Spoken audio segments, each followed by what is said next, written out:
আল্লাহর সন্তুষ্টির জন্য পশু কোরবানি দেওয়ার বিধান রয়েছে, আর সেই পশু কিনতে হবে অবশ্যই হালাল উপার্জনের টাকায়। কিন্তু ডাকাতির টাকায় পশু কোরবানি, চমকে উঠলেও এমনটাই স্বীকার করলেন খোদ ডাকাত সর্দার। আরও জানাচ্ছেন আবুল কালাম আজাদ।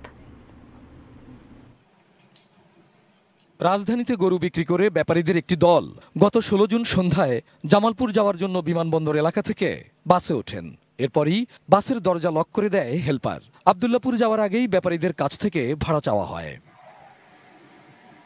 দূরের গন্তব্যে পরে ভাড়া দেওয়া হবে জানালে ব্যাপারীদের উপর হামলে পড়ে হেলপার সহ বাসে আগে থেকে অবস্থান করা ডাকাত দল। গলায় গামছা ধরা পরে টাকা পয়সা যাদের মতো সবাই হাতায় নিল, কিলঘুষি লাত্তি টাত্তি দিছে ২-৪টা করে। ৪ জনের নামাই দিল আগে, আমার নামাই দিছে ২০ মিনিট পরে। মোটে ৬ টাকা লিছে, আপনার ৬,১৫০০ টাকা আর ৫টা মোবাইল আছিল। এ ঘটনায় গত শনিবার রাজধানীর তেজগাঁও শিল্পাঞ্চল এলাকায় এবং এর আগে ময়মনসিংহের কোতোয়ালি থানায় অভিযান চালায় গোয়েন্দারা। অভিযানে ১০ জনকে গ্রেপ্তার করা হয়। তাদের কাছ থেকে ডাকাতির ৬.৫ লাখ টাকা, ১৩টি মোবাইল ফোন, একটি বাস সহ বিভিন্ন সরঞ্জাম জব্দ করা হয়।